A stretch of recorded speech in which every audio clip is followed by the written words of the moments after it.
Hey guys, and welcome to the Karima Podcast, where we talk about business, finance, entrepreneurship, and real estate. I'm your host, Jason Karima, and I have Keanu Reed on today's show. Keanu, it's a pleasure to have you, man. Thanks. Me and Keanu actually used to be business partners I think we were partners for like 3 years? Yeah, like two and a half, 3, something like that. Yeah.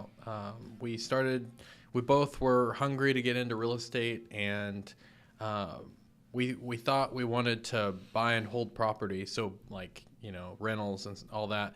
But we ended up talking to a president of a bank, and he told us that we should probably hold off and instead of buying rental property, we needed to start flipping to build up our cash, because at the time me and him didn't have a whole lot of cash. Mm-hmm. So we followed his advice, and then we started. We bought our first flip. We were really excited about it. When we did our numbers, we thought we were going to make all this money, and in the end, how much money did we make on our first one? It's funny, actually. I thought that because we hired guys hourly. And just going into this, I thought that they could do everything from start to finish, pretty much a full house remodel. I figured that they would be able to do it in 4 weeks, but like now that I have more experience, I understand, timelines and stuff. Okay, drywall takes 2.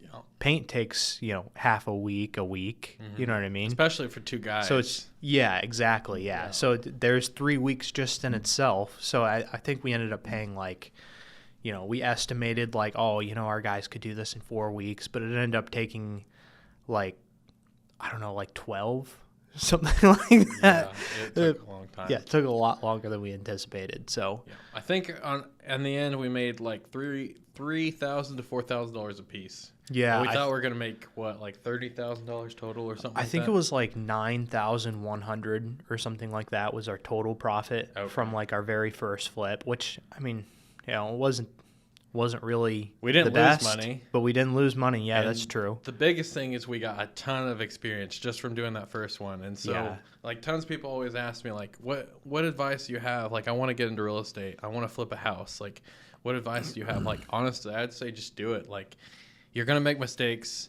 Mm-hmm. But I mean, real estate's pretty forgiving. Say you made a few mistakes, and worst case, it takes forever. You go over budget, and then maybe it doesn't make sense for you to sell at that point. Maybe you could make it a rental, and maybe you lose a little bit a month, and then eventually you turn around and sell it for a profit. Like, long term, real estate will always appreciate. So, I mean, it's a really safe bet.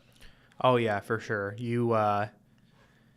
I agree with that. I guess, make sure that it's not a total flop, but at the same time, just getting started. If you want to start in real estate, just diving into it and trying to make it work. You're not going to lose money. It's really difficult to lose money in real estate. So, yeah. So let's kind of hear your story. Me and you actually, we knew each other in high school. We weren't really close in high school, but we had some sports together, I think. We had wrestling, and then I don't know if you were any other sports. Were you? Yeah, so I did, let's see here. So, I mean, elementary school, I played a lot of basketball. Middle school, I lived in New York, and I just didn't have, my parents didn't have the means for having me in some of the sports up there. New York is very different than Missouri, sort of speaking. New York, if you can't provide your kid with an exact pair of cleats that the football team or the school requires you to wear, you can't play. So, like, for instance, if you have... So, I mean, they weren't cheap just back then, back in 2000, because, I mean, I graduated in 15. So it would have been about 2010. They wanted every parent to provide their kids with cleats, $200 for shoes. Dang. You know what I mean? Because you had to wear, every kid on the team had to wear the same pair, same brand and everything. New York's just different when it comes to that. They require that you buy shorts, shirts. Everybody's got to be wearing the same kind of stuff. Versus here in Missouri, football team, just the schools are just more forgiving. Yep. You wear what you can afford and that sort of thing. So my parents just didn't have the means for putting me in sports in middle school. However, when I moved down here, I did wrestling, 7th, 8th, 7th, no, not 7th. It was just 8th. I wrestled from 8th to 11th grade, played football 9th grade, did cross country in 10th grade. So I was constantly in sports, but my story though, leading to where I am today in real estate and owning a construction company, I would say I thought, I got an early head start on my life by leaving school after 11th grade. Personally, I think, I made a lot of mistakes right around then. But overall, I thought that pursuing a career in machining or basically machine and tool was kind of the way that I needed to go. But as time progressed, I kind of ran into some opportunities. I was open-minded. An open mind definitely got me to where I am at the moment. So, really great opportunity. Guy approached me from St. Louis. It's kind of a funny thing, but I sharpen shears for hairstylists and barbers. And basically he kind of gave me a quick little rundown of what could be, like what I could build. And I was like, that sounds like a lifestyle I want. Mm-hmm. He kind of explained to me what his day-to-day life looks like, going around and talking to people and having a good time selling shears and that sort of thing. And then he talked about the money, of course, and how many shears he sharpens a day. And he told me, I think back then it was he was charging $25, but he was sharpening 30 shears every single day. Wow. So he was sharpening 30 shears a day. He had been doing it for about 30 years, so he had a lot of clientele and everything. Turns out it was a lot harder than I imagined. However, I definitely lived my life for the go for no mentality in that moment. You know what I mean? There was times where I would drive around for 12, 14 hours just stopping by salons, and every salon told me no. Dang. Yeah, every single one. I made a list of, and you know me, I'm a list guy, but I made a list of every salon in Springfield, Nixa. I had like a list of like 500 salons. Wow. All around this place, like all around Monette within an hour. And I would stop by like 30 different shops a day. Dang, so every single one of them telling me no. You know what I mean? Yeah. So you're persistent though, because I know, like, I don't remember you telling me about this story, but I know where you were whenever we kind of were partners, and you were really doing well with the shear business. Yeah, and it wasn't bad. I was sharpening, 8, 10, 15, 20 a day. I think the most I'd ever sharpened was like 32 in a day. John, on the other hand, the guy that trained me and the guy that, took me under his wing, he had been doing it for a very long time, so he was just incredibly fast. And his equipment was a lot more advanced, and it stayed a lot more advanced because he had more money to invest in his business. Mm-hmm. So instead of me, I had one machine. Now at this point, I think he has 4. Oh, wow. Yeah, so he never has to because there's certain discs that you pick up and you put onto the machine. So, and most of the time there's 4 to 6 discs. For one sharpening?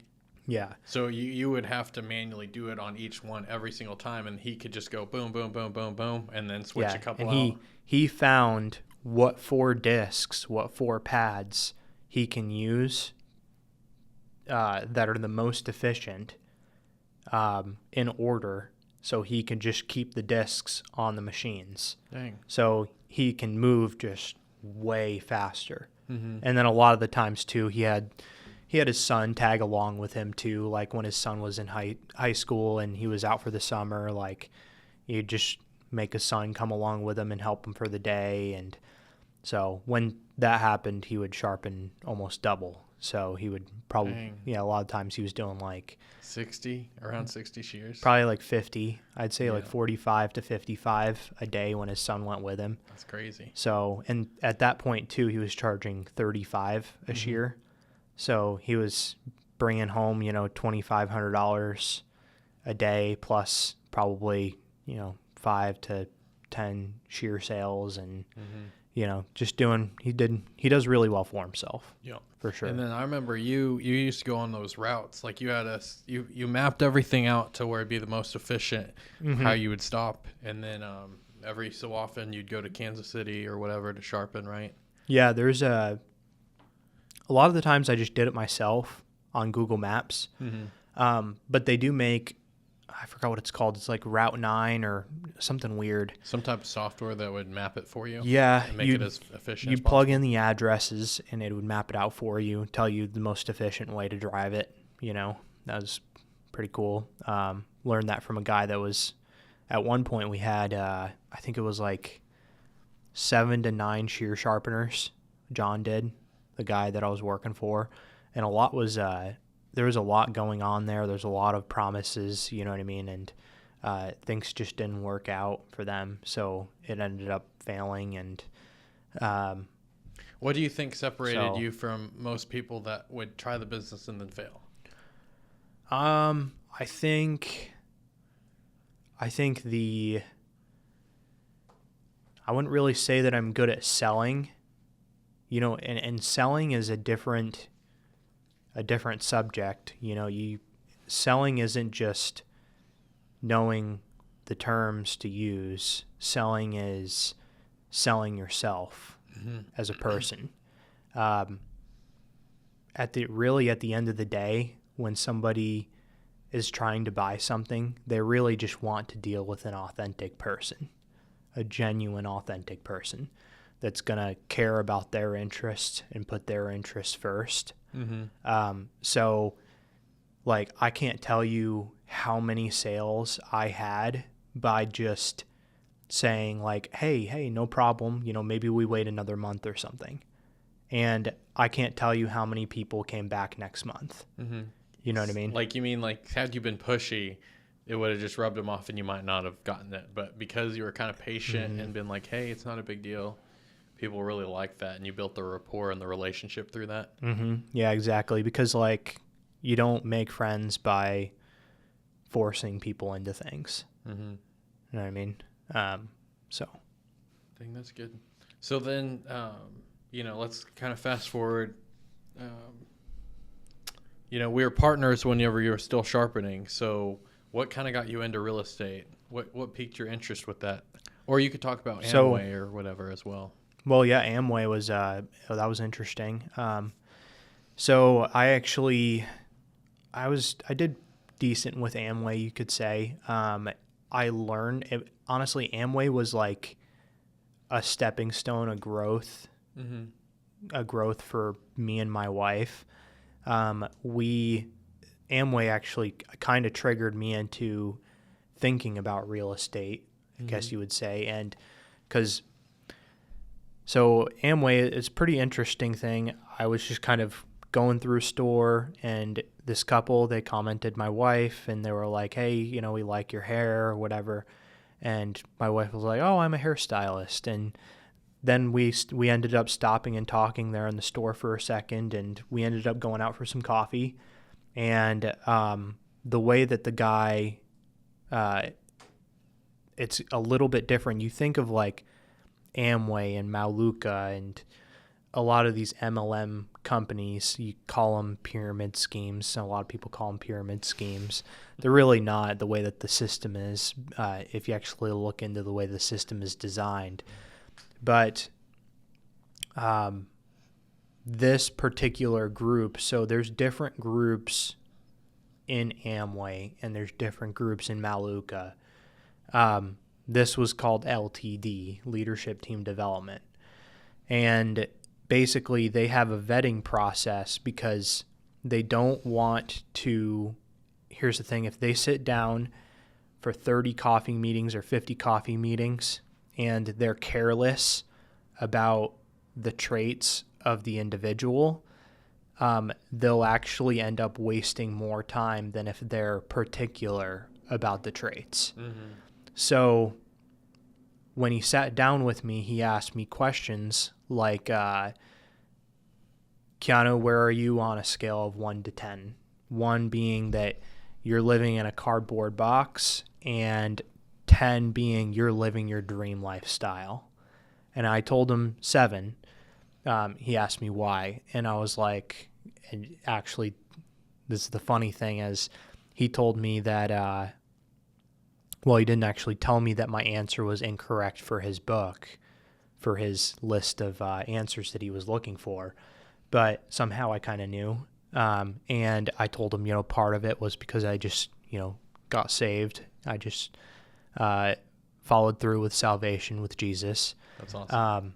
But, and he was like, okay, well, take that out of the equation. Let's say that's completely out of the equation. What would you say then? I was like, probably a 6. So he was so like, he went down 1. Yeah. So, because I was fine, yeah. I was happy. You know yeah. what I mean? Doesn't mean. I mean, that's good. Like, yeah. you were genuinely answering your, So yeah. I think there's nothing wrong with that. So he was like, all right, well, tell you what, have you ever read the book Rich Dad Poor Dad? I was like, no, I haven't. So he was like, all right, well, I tell you what, go ahead, read the book Rich Dad Poor Dad, and if you read the book, I'll sit down with you again.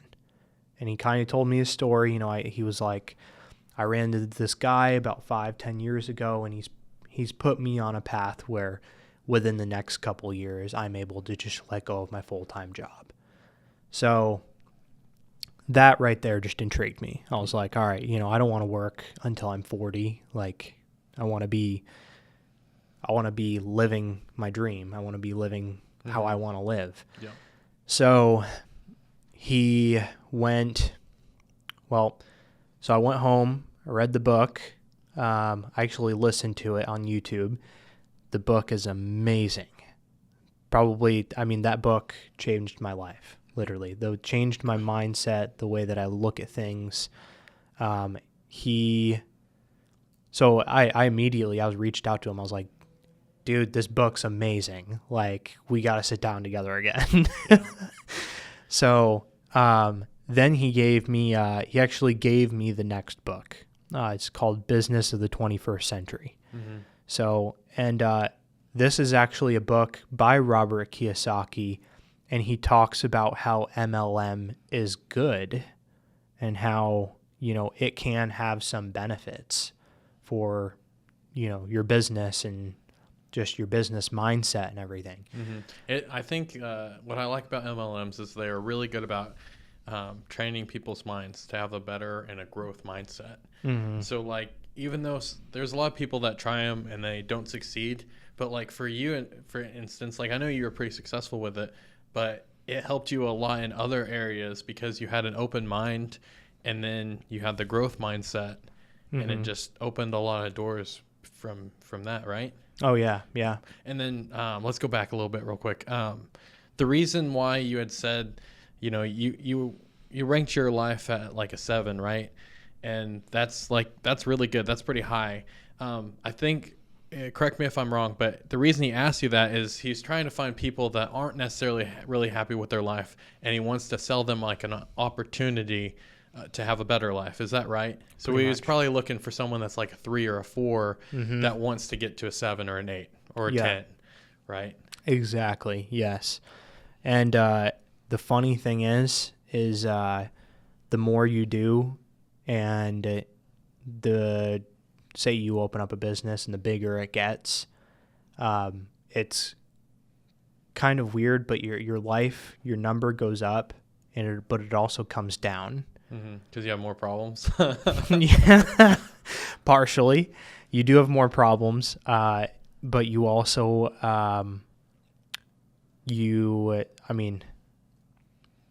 there's just, pretty much just more problems. Yeah. But I struggle with this, but sometimes, like, when I really think about it, I'm really thankful for the problems I have, because they're problems that I wish a long time ago I was wishing that I'd have those type of problems, because that means I've grown a lot, right? You've grown, it's like every day I'll get a text message now that says, something didn't work out like exactly how we wanted or whatever. But like this morning I got a call about a property that I was really interested in buying, and the seller decided that he wants to just keep it for now. Like, just, you get rejection and you get different things happen, but it's also like an exciting journey, because you never know what's going to happen next. Like, you do, but you don't. You know what I mean? Yeah, for sure. So, my life, how I got into real estate, as we were going on with, life, pretty much, while I was going on with Amway, I came across a podcast. It's called Bigger Pockets. If you're in real estate, you've probably heard of it. Bigger Podcast, it's actually the largest real estate podcast out there right now. And so I think his name's David Green and Brandon Turner. Yep. Those two guys, they're absolutely crushing it in real estate. The podcast was on how to close on your next deal within the next, in the next 30 days. I think that's what it was. So, and he goes over house hacking, how to do it. We don't have to go into depth, but like wholesaling, like all the different strategies. Yeah. He goes into different strategies, particularly, to be specific, he goes over house hacking in depth, because it's one of the ways that one can get into real estate fairly easily. What is house hacking? Because there's some people that probably don't know. Well, house hacking is where you say you have a house, and so there's basically what most banks do is they sell their loans to Freddie Mac or Fannie Mae. Freddie Mac, or I think it's Fannie Mae. Fannie Mae, yes. So when it goes to Freddie Mac or Fannie Mae, right? That's what it's called. Basically, it goes secondary market. So when it goes secondary market, or when you're going to go get a loan, and you go secondary market, there's the opportunity of purchasing your secondary home with as little as 5% down. Yep. So what people will do, how you house hack, is you keep buying secondary homes.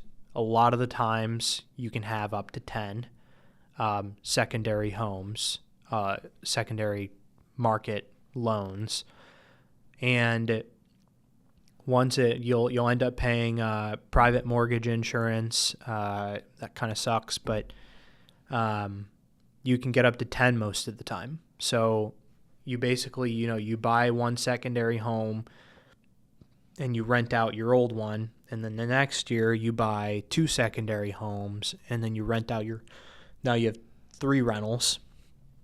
And then you move on to the next year, and I did 2 last year. Can I do 3 this year? Yeah, 3 or 4, right? So then you're at, 7. You got 6 rentals. So 3 years, you have 6 rentals. I thought you could only do 1 a year, though. I didn't know. Secondary market loans or secondary? No, you can do a lot more than that. Really? Just depends on the bank, really. At the end of the day, it just comes down to what your banker will let you do. Mm-hmm. But it's called house hacking because you can get into a house relatively cheap, live in it for a little bit, and then move to the next one and just keep it as a rental. Mm-hmm. So that's why a lot of beginners will start with that, because they're like, a lot of people don't have 20% down for a house, but they could come up with 3.5% to 5%. Mm-hmm. So. Yeah, and it's not the only reason why. The only thing that puts you off on doing it, like will push you back, is the loan officer's understanding what you're doing. So, but some banks don't really care. They understand. It's a strategy. It works well. Mm-hmm. So, but yeah, I think the only real other way to like get started in real estate personally is to do house flips or new builds and build up capital, or you just had acquired capital in other areas of your life where you can venture into real estate a little bit. But wholesaling is also really popular. It's yeah. whenever you identify a property and then you can get it tied up with a contract and then find an investor to buy it. And then you make a little bit of money in between. Driving for dollars. Yeah. It's another way too. Yeah, just trying to find houses to buy that are just ridiculously good deals. Driving around and basically looking up the information of the owner and calling the owner, that sort of stuff. So what's your strategies that you still use today? So right now I am pushing for new builds. So they're so fast. They're so easy to do. There's no surprises. That's why I love them. The only surprise you ever have is if you're buying and there's still no surprises but for instance, perk tests. If you're buying out of town, and you're installing a septic tank, before you buy the land, it's always best to do a perk test because you'll spend double or triple on a septic system if you don't do a perk test and your soil's bad. Mm-hmm. So it's good to do a perk test for sure. Yeah. But still, as long as you do your perk test, you're out of town, you do your perk test, there's no surprises. Mm-hmm. So, do you still drive for dollars too, or? No, because it's like I haven't in a while. And here's the thing. Every single house flip that I've ever done, every single one has gone over budget in some sort of way. Oh, really? And I don't know if it's the same way for you, but if it's not a lot, it's a little. You know what I mean? There's always something that surprises you. Something. So whether it's, rot underneath the house or the inspector comes by and they're like, oh, but you put the furnace in the crawl space, you got to do a vapor barrier. There's it's just an endless, mm-hmm. There's just an endless. Too many variables. Oh, yeah. There's endless amounts of reasons why you can go over budget. So, like Delta, oh my gosh. We had Patrick demoing the house, demoing the inside, and he kicked into a wall and there was a beehive from the floor to the ceiling. I remember that now. It was incredible. It was like the way to the ceiling, and like was it like around knee level or did it go below knee level? Like it was like almost the entire wall, wasn't? Yeah, it was floor to the ceiling. Yeah. Yep, and it was as wide as the two what are those called?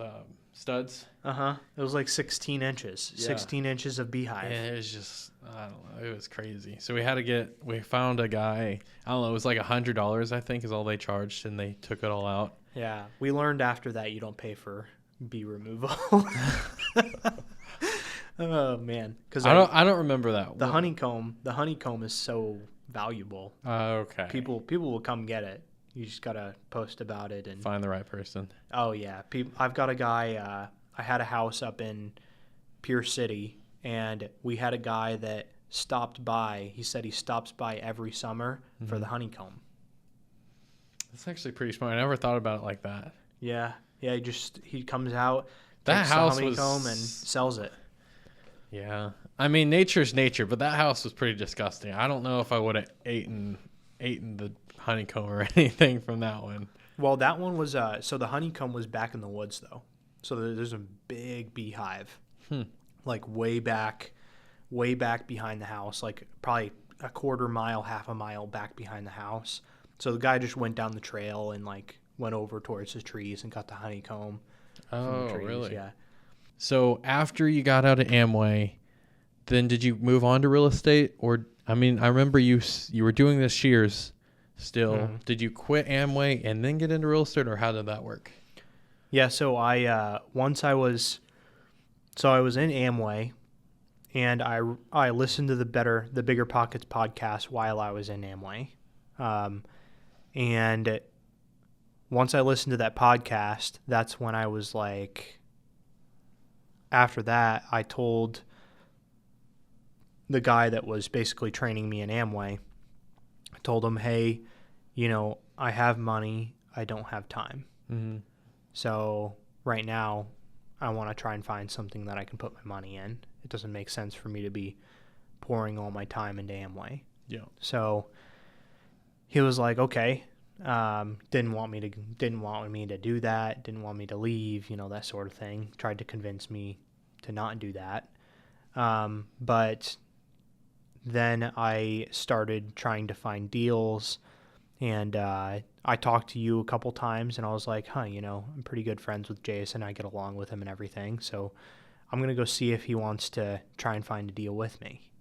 So that's kind of when... So did you approach me? I can't remember how that went. You remember? Yeah, I did. Okay. Yeah. I do remember us sitting down and we all did personality tests to see how we'd fit in together. Yeah. Do you remember that? Oh, yeah. Yeah, I remember. So I remember talking to you specifically quite a bit about Caleb and some of the guys of the Capitalist Cartel, and the duplex. You remember the duplex that we looked at, the very first one? In Mount Vernon? No, it was here in Monette. Very first one. It was a duplex. Remember. Yeah, it was a duplex. One side of the duplex was a complete remodel, and the owners were living in the other side. So we looked at that. Jennifer Prime was the one that showed it to us, actually. Yeah, that's right. I remember it now. Yeah, so we looked at that one, and then we went and we looked at those apartments in Aurora. And that's when I met Steven. Yeah, that's right. Steven McWilliams. Yep. And you brought Steven and you brought Roger, I think. Oh, yeah. And Charlie came, I think, too. Maybe. I think Charlie and McCord. I remember, maybe it wasn't Charlie, it was Steve. Oh, yeah. I remember Steve was there for sure. Mm-hmm. So we went through those, and then we found Tyndall.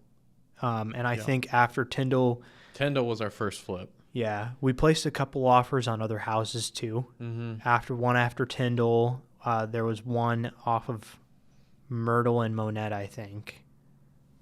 It was over by Sycamore. Mm-hmm. We placed an offer over there. And I remember that. We placed another offer in North Aurora. You remember the house with the branch in the attic as a support? Yeah, I remember that. Yeah, that one was good too. Man, you have a good memory. I can't remember half this stuff. Really? But after you said it, I'm like, oh yeah. Yeah. So, that's pretty much how I got into real estate. Yeah. And then we bought Tyndall. We bought Tyndall and we placed some other offers, and then I remember you told me to behind Tyndall a couple. I think it's the next road back. There was this house that I was like, oh, this would be a good one. And Keanu was like, hey, just go knock on their door and ask them if they'll sell it.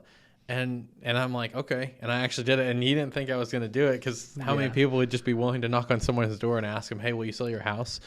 And anyways, I did it. And then what were you going to say? What did you sell them to us for? It was like $150 for both. Yeah, he told us he owns both of them. And so he gave us a price to buy both of them. And then he's like, I'm actually in the middle of listing it or something, I think. And then, so, I don't know, long story short, we ended up buying both, right? And then we flipped the Myrtle one. Or were they both on Myrtle? Yeah, okay, both of them were on Myrtle, yeah. Okay. Well, we flipped one of them. And then the other one, I always thought it would have been a really cool house to flip because of how it looked. there was a spot on it that looked really modern that could be turned into something that was modern. And then in the end, we ended up just selling it as is. I'm pretty sure, right? Yep. Yeah, we sold both of them for sure. We should have, now that I know what I know now, we should have built a new build on Myrtle. Yes, that was a big mistake. Like, because basically it had a whole extra lot, and it was a good sized lot that we could easily fit another house on it. Mm-hmm. But we're like, well, I don't think it's worth the headache of going through the lawyer and getting everything drawn up. But knowing what we know now, like, it wouldn't have been a big deal at all, and it would have only cost us a few $100s to set it up. Probably would have made 30. No, probably more than that. Probably would have made like 40 or 50K on it too. Yeah. So. Or at the very least, what we should have done is sold the lot separate, and just like sold it as is if we didn't put a new build on it. Yeah. Yeah. But there's always, like, as you go through real estate, you just learn so much that, like, oh, I made a mistake here, but now you know for next time. Mm-hmm. For sure. Yeah.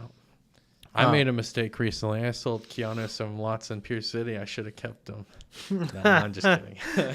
And he figured out a way that he might be able to put 14 of them. We're only going to do 8. Oh, you are? Yeah. The problem is we have to wait because, I mean, you got to think about your ROI and you've got to think about moving the money too. Like, I can't.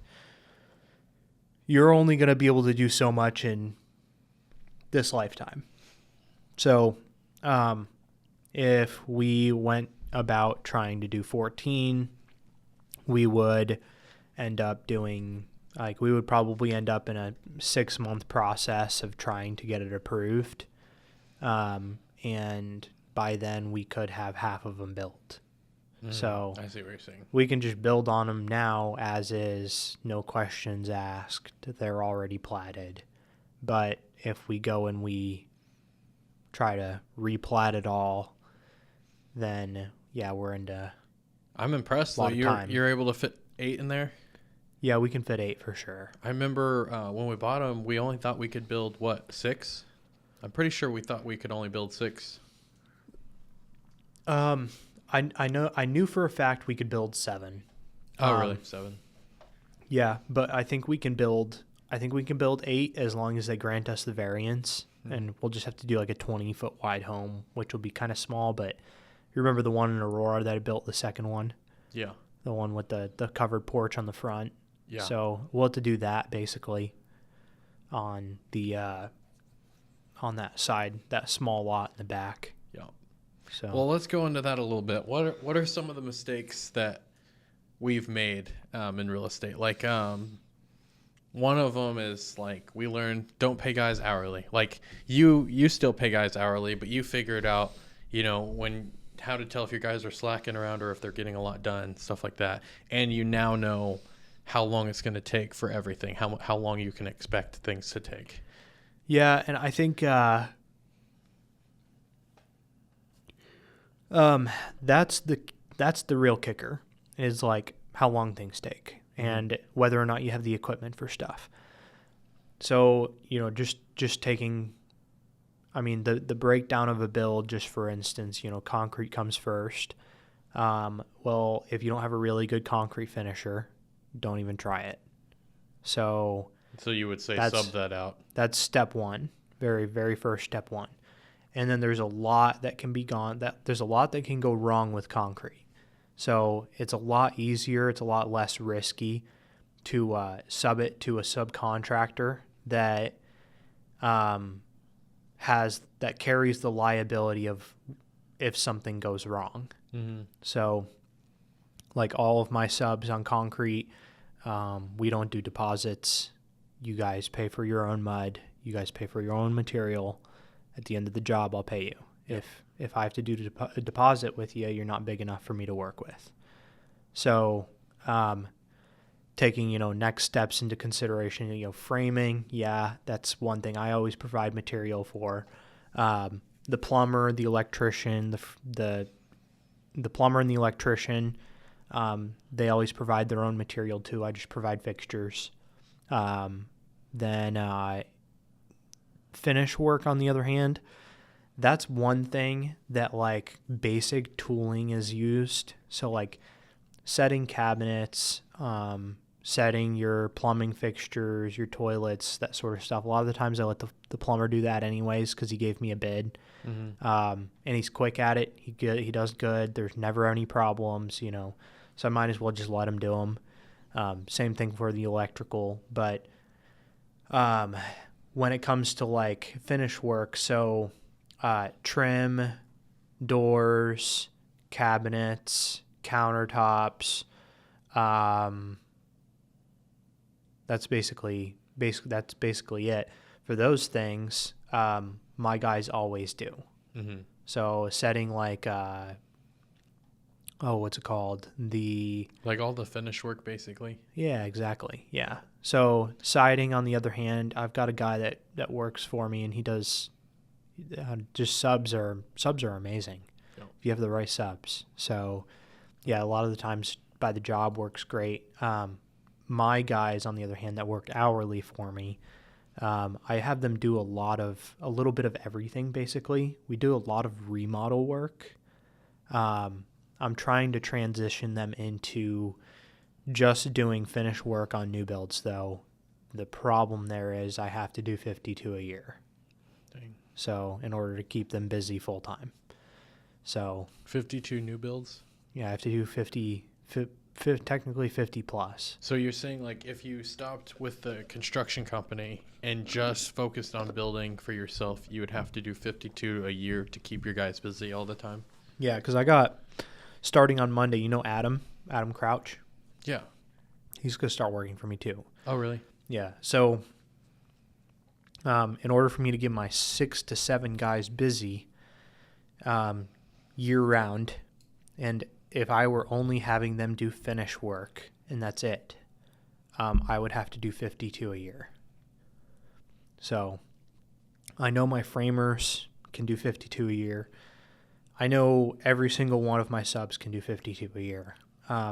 There's a possibility some of them don't want all of their eggs in one basket. Mm-hmm. So there's a possibility I might have to have 2 of every trade. Mm-hmm.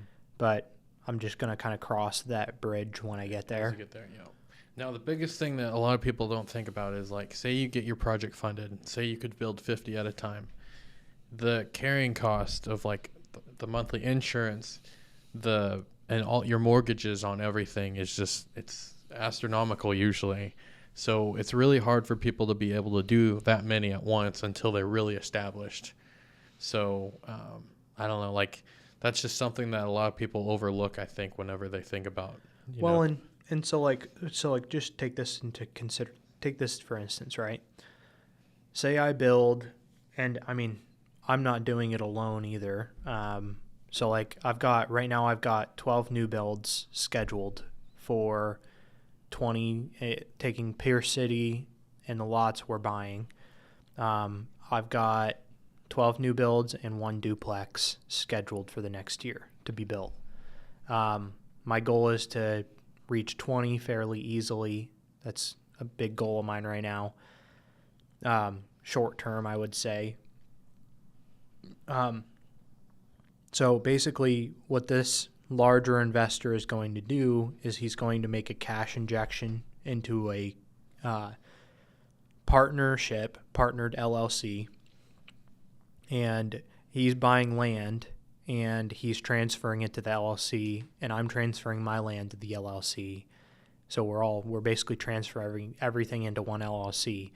And eventually, so like let's say he makes hypothetically, let's just say a $50,000 cash injection. Once we produce enough profit where he can pull that injection back out, he's going to have that first opportunity to pull it back out. Yeah. So, and then we'll just leave me and him kind of have an agreement too, that we're going to take nothing from the LLC for a full year. So all 20 of those profits, those 20 new builds, all of that's just going to get stashed into the LLC, and we're just going to buy more lots. Wow. So it's just going to continue to grow and grow. Yeah. And I mean, you think about it, let's just say you do 20 new builds, you're probably looking at 600,000 to 800,000 profit. So that's kind of the goal, you know what I mean? Yeah.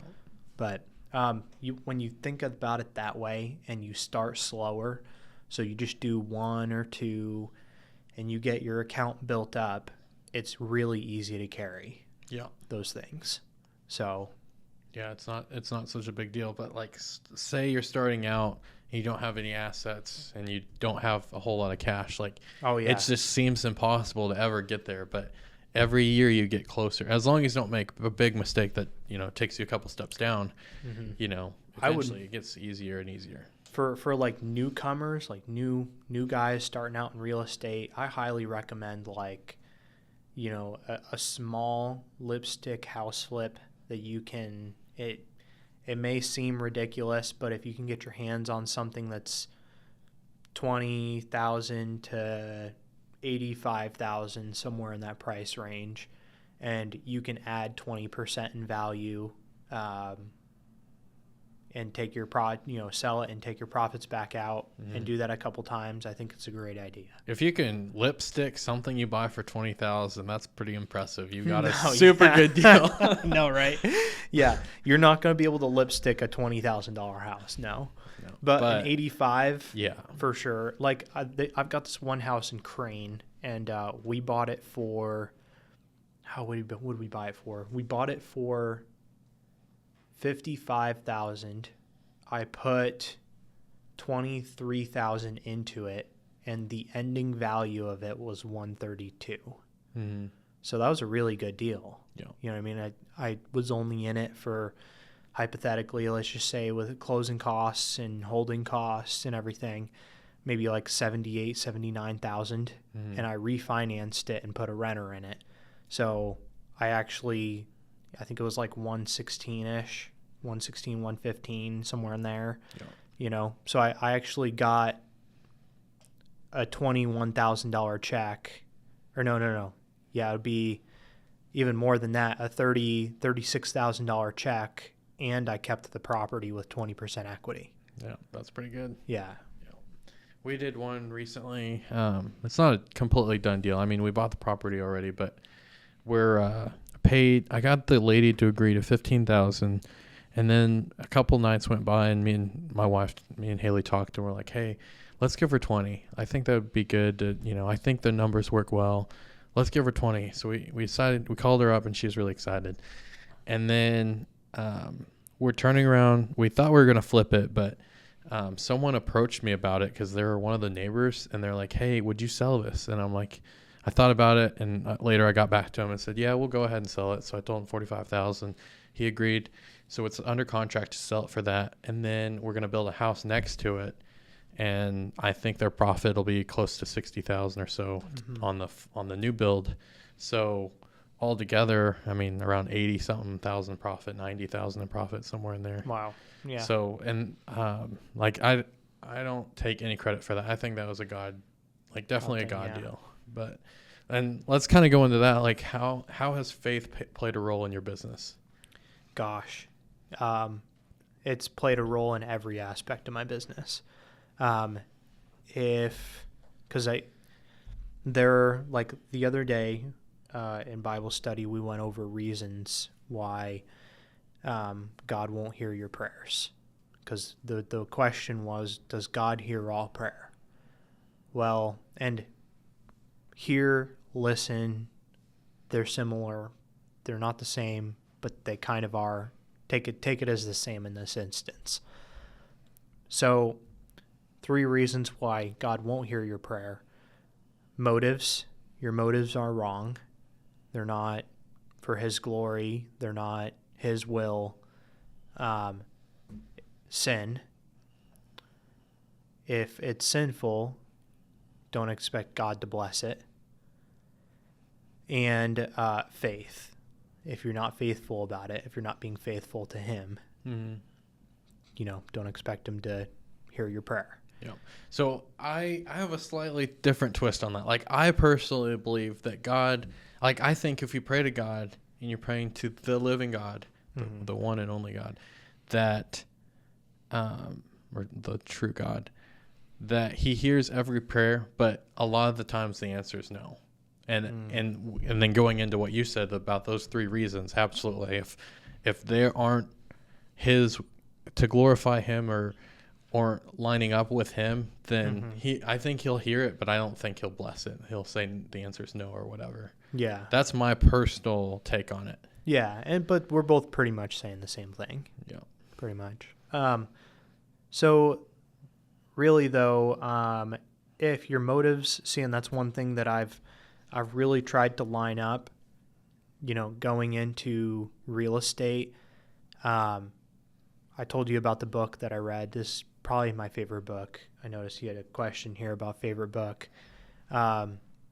Rich Dad, Poor Dad was great, but The Go-Giver was probably my favorite book. Yeah, you quote that one a lot, so I figured that I do really like it.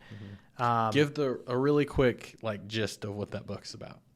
Yeah, I could just sum it up in pretty much one sentence. Your value is determined by how much in value you add to others. Yeah.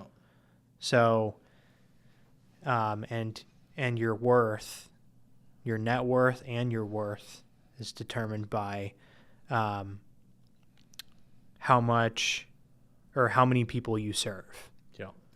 Zig Ziglar says, he passed, but he had always said, you can have anything you want if you just help enough other people get what they want. And I always love that line. That was really good.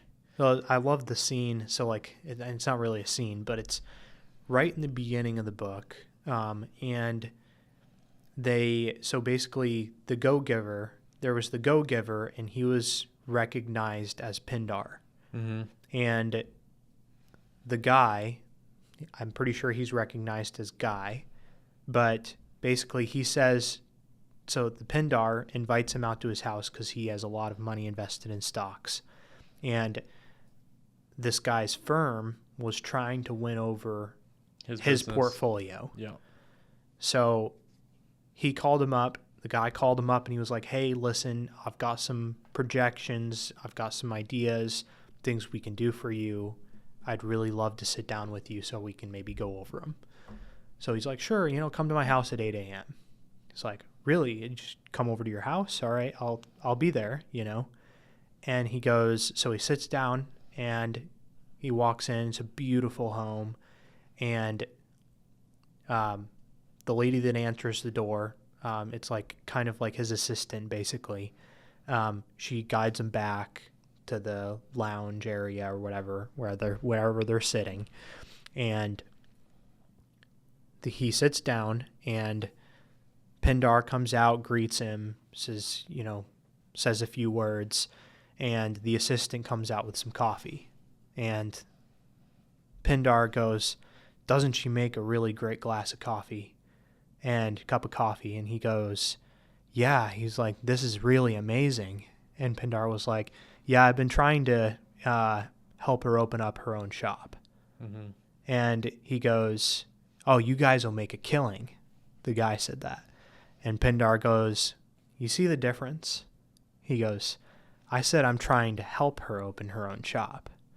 You said you guys are going to make a killing. He was like, so the big difference is one is helping someone else and the other one is trying to earn off of someone else. Mm-hmm. Really, it's just the goal to help others. Yeah. So, that's good, man.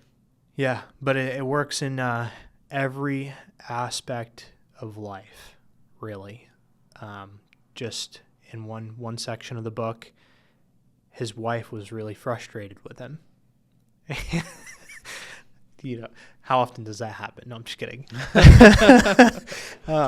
So his wife was really frustrated with him, and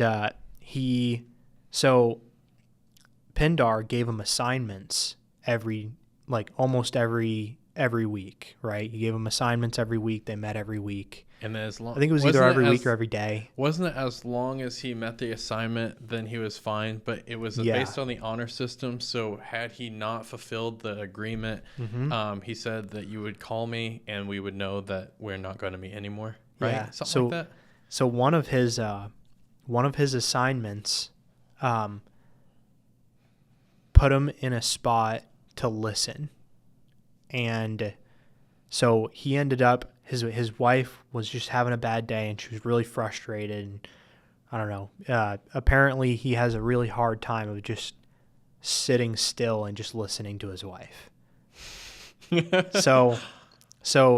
that was the assignment, and he did it, and he like he stood still. He said, "Hey, tell you what, just go ahead and talk. I'm just gonna sit here and I'm just gonna listen to you. Whatever you have to say, just get it off your chest. Anything." And she talked for like hours, I guess. And apparently he fell asleep to her talking. Ooh. But he listened for hours. He did listen for hours. So kudos to him. But he woke up in the morning and she was gone, and she left him a note, and it was like a very, very kind, loving note that said, "Thank you so much. I love you. Thank you for listening to me last night. It means the world." Yeah. So it's crazy how that little go-giver the go-giver mindset can carry you so far. Yeah. That's really good. Yeah. So, but what was your question anyway? We've come off track quite a ways now at this point. I don't even know. I guess the original question is, what are some of the mistakes that we made in real estate? Oh yeah, right. So I think one of them was hiring hourly without understanding. Mm-hmm. So we had like very little understanding of what we were doing, and we hired hourly. Yeah. Then what else? I would say like me and you are obviously good friends now and everything. We're past everything, but one of the big lessons I learned is, like, if I partner with someone on a deal, I want to partner with them on a deal, and if it goes good, we partner again, but it's based on a deal. I don't think I'd ever do another partnership where, like, every single thing that we do, we have to do it together. And that's one of the lessons I've learned, and I've talked to people about that before, because they've came to me and asked me the same thing, like, I'm thinking about partnering. I'm like, okay, you should probably just do it on a deal and see how it goes. But it's just depends on relationship, depends on obligations. And so, like, for instance, me and my existing partner, we understand he's the agent, I'm the builder. We understand that we understand we have similar goals, views, on ending, like what we want out of it, really. Mm-hmm. So like, for instance, he's bringing cash down, he's bringing cash to the table, he's an investor, he's a real estate agent, so he's going to sell the houses. I'm a builder. I have a construction company. I can source some of that to my construction company, like the finish work, and I can bring costs down of building. And so basically, I'm just going to be taking care of building aspect, and he's going to be taking care of finding land, finding lots, putting stuff up for sale, determining price, that sort of thing. Mm-hmm. We care a lot more about selling quick than selling high. Yep. So I'd rather list stuff $5,000-$10,000. Move it faster.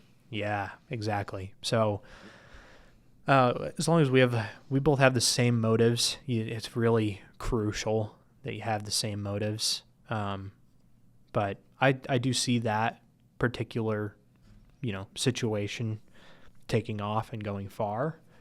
But you never know, and we both have the understanding and everything. Like, he knows that I build for a lot of people. Mm. You know what I mean? He knows that I have other people that I build for, cost plus. He knows that, and I can't stop doing those things. However, our venture is going to be my priority. Mm-hmm. But if somehow I start stumbling in an area, I'm going to stumble. Conversation. Well, but I am going to stumble in the area where I'm building a custom home, not my not my houses for sale that I'm doing over here on the right hand. You know what I mean? Yeah. So, but everything is systems. You have to develop the system in order to continue flowing. Yeah. So, what's one of the best lessons you've learned in life? To stay humble. Honestly, this is actually a Jesus thing, right? So, love before obedience. So, because like you can't beat a horse to drink water. You have to love it and show them that the water is where it is. So, that's really good. Yeah, it's like you can't just be like, hey, you're doing this wrong, this wrong, this wrong. You need to turn your life to Jesus. You have to do it in a way that's like loving. Like leadership's the same way. This has been coming up like all week to me is like, for a lot of people, they think that they need to clean their life up to go to Jesus. Mm-hmm. But the truth is, you go to Jesus and then you clean your life up. Mm-hmm. So that's I feel like that's really helpful. I think a lot of people would like to hear that because like you hear the saying like sweating like a whore in church. Like if a whore went to church and then they're like, they feel very called out from all these things, they feel probably a lot more welcome at like a bar setting or whatever than they do at church. Like, so we have to like love people for where they're at for them to want to keep growing in Christ. I love that this one pastor, he said to this kid, so he was at a youth camp, and he said, this kid came up to him and he said, hey, do I have to stop smoking weed to come to Jesus? Do I have to stop doing this and that and this? He said, no. He was like, you don't have to stop smoking weed if you come to Jesus. He was like, how about you start developing that relationship with Jesus, and if he brings that to your attention that you need to quit, then maybe that would be the time to quit. Exactly. You don't, you come to Jesus and you get cleaned up, not you clean up and you come to Jesus. Yeah. So that's part of the reason why a lot of people have so much hatred built up for the church. Mm-hmm. And the biggest thing that drives me crazy is hypocrites in church. Like it's like one of the number one reasons why people don't want to go to church is because they got church hurt or whatever, or they know that this guy's doing this, this, and this, and yet he's supposed to be like a pastor, or he's supposed to be like high up on the church, yet he's doing all these things, and then I'm doing this one thing and someone called me out for it or whatever. Like it's just, I don't know, there's just a lot of that, and I just wish people would like, I hate religion, but I love Jesus. You know what I mean? So like, I hate all those walls that are up separating all these different churches and stuff. Like we all ultimately want the same thing. We want to have a relationship with Jesus and make it to heaven. The closer you get to Jesus, we're all living in a bowl. The closer you get to Jesus, the more clear it is. Yep. The bowl. So that's kind of like Scripture says, pastors are held to a higher standard. Mm-hmm. Every pastor lives in a see-through, clear bowl. Like a fish bowl. Like a glass bowl. Yeah. So everybody can see everything. Mm-hmm. And, but what we fail to understand is they're human too. Mm-hmm. They make mistakes, they mess up. Perfect. Yeah, exactly. Yeah. So I've witnessed several pastors making mistakes that have ruined churches, and it's really sad to see. Mm-hmm. Doesn't mean I don't love that pastor, though. Yep. You have to. So if Jesus loves him, why can't we? So how have you grown over the years, and is there something that makes you more successful than you used to be?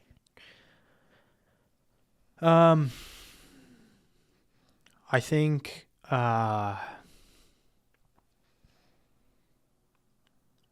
who is really what success is defined by so there's basically a path towards creating wealth, levels, different levels, and Grant Cardone kind of goes through these actually. So when you're building a business, up until you're at 2 million, you're defining what, and after 2 million, you're defining who. So one thing that has been carrying our success to the next step or to the next phase is defining who. So right now I'm defining who, and part of that, is, potential business partners and appointing people in my business. So what, I guess explain that. Like, I guess I'm not completely getting it. Like, I get the who now, but what about the what? So is the what is the business? Exactly. Yeah. So like whether you sell this product or this, or you offer this service, What are you, the what. What are you doing? And then after you hit that around the 2 million mark is like, okay, now you have a legit business, who is it going to be that helps you grow that business? Who are you going to partner with? Who are you going to do business with? Mm-hmm. Yeah. And technically, so like 250K, not even 250K, but somewhere in that ballpark, let's say 100K to 2 million. Yeah. You're dealing with what? Then you're dealing with who after that. So, and then it turns back into, eventually it turns into systems and process and all that kind of stuff too. So after you find who, then you're focused back on process. Mm-hmm. Certain things, there's actually a pretty big breakdown for it, and it's actually phenomenal. But right now I've kind of got what down, and I've kind of got a process. So now I need to find who, and that's kind of what I'm really putting together right now. Mm-hmm. Is who in my business is able to sustain it and carry it without my involvement, and moving, and then a bigger opportunity that also kind of falls into the realm of who, so yeah. I see that too in mine. It's like without people, like, do you really have a business if you don't have people? Like, right. I don't know. Like, I feel like that's one of the most important things for us, because like we like to be like, typically in business, what I want to do is I want to work hard in the beginning, make the business successful, and then hire someone to replace me, so I don't have to do the day-to-day stuff. Mm-hmm. And so without people, like, I couldn't make that happen. And so just finding those right people, it's one of the hardest things, but once you find them, everything gets easier in business, it seems like. Yeah. So absolutely. Okay, so what's something that you're scared to do, but it'll help you a lot in your business? For me, it's like probably I need to start hiring some VAs, so virtual assistants. They can help us probably take care of a bunch of issues, like help us with some of our rental problems, maybe help us edit our videos, just a bunch of different stuff that's like kind of like sideline stuff, but I know it'll help us grow. Mm-hmm. But that's probably what it is for me. I don't know. I feel like I'm doing everything right now that I can do to grow. I don't think I'm really scared. You know what I mean? I guess the only thing I could do is be buying lots myself. But honestly, I kind of I know I can do more. I can have a bigger pie if I have more people. So it's they kind of contradict each other. You know what I mean? Yeah. It makes more sense for me to take less risk and involve more people, have a bigger pie, and you know what I mean? Yeah. So one of my contractors told me recently that he's going to stop taking jobs and just focus on my stuff. He has 4 crews of 17 guys.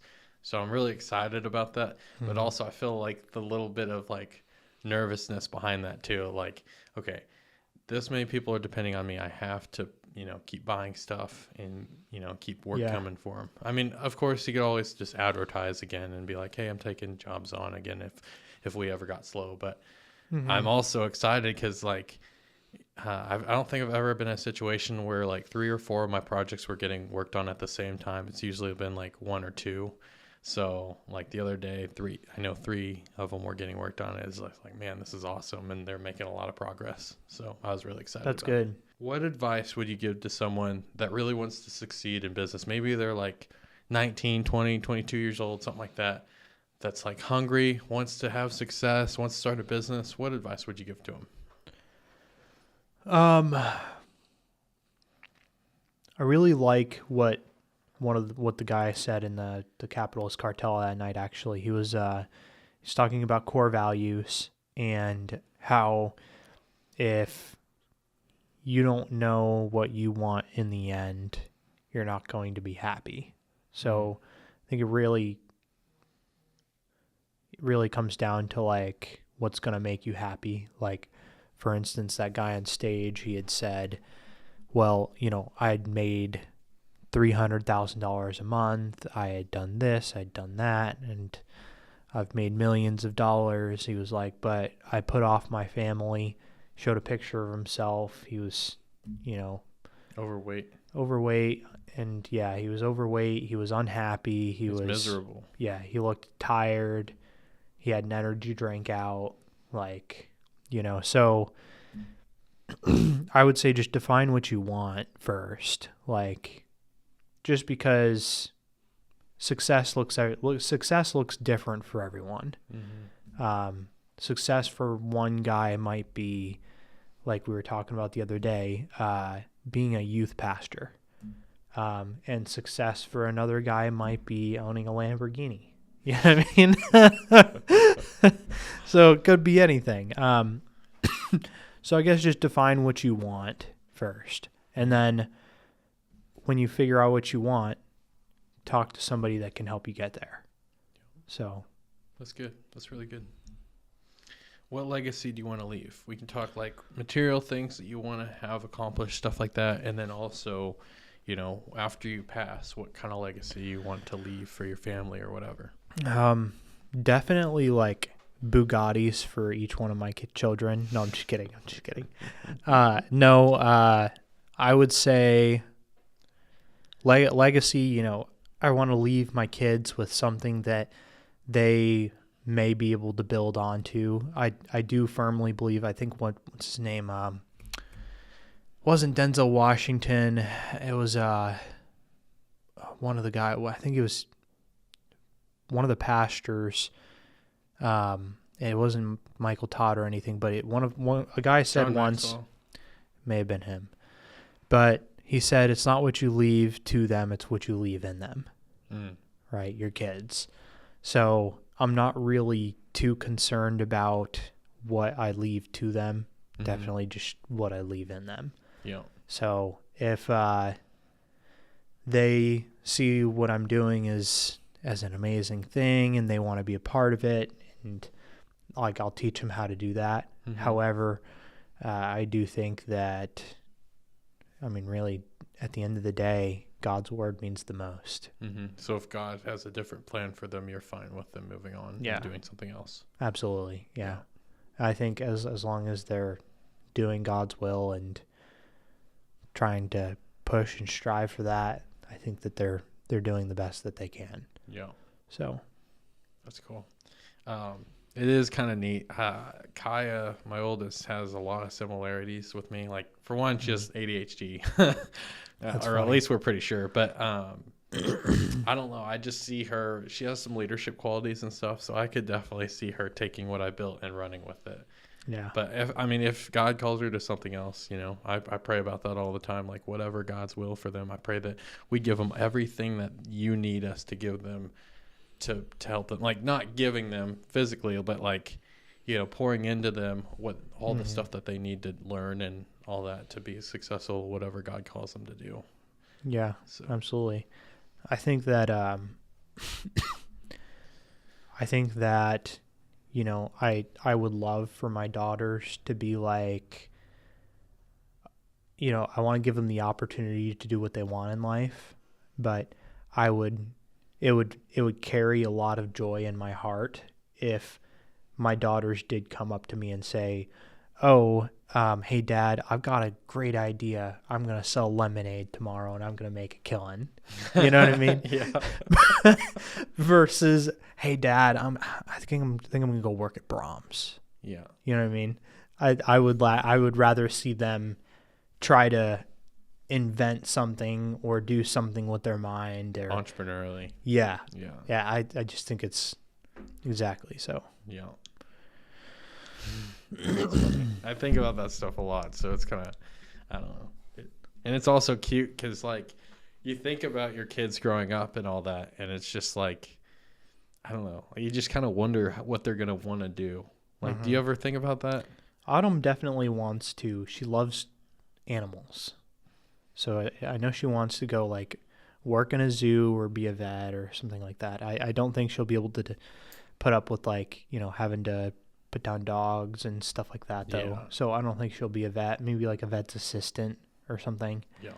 But she definitely loves animals. But she's been like gung-ho on that since she was like 5. Dang, that's really cool. Yeah. But how can people connect with you? so people can connect with us through Facebook, Project Blueprint, and you can also reach us by phone, 417-342-8924. If you guys are looking to build your dream home or just start your first investment, whatever it is, we'd be more than happy to help. So, and then do you have a final message for our audience?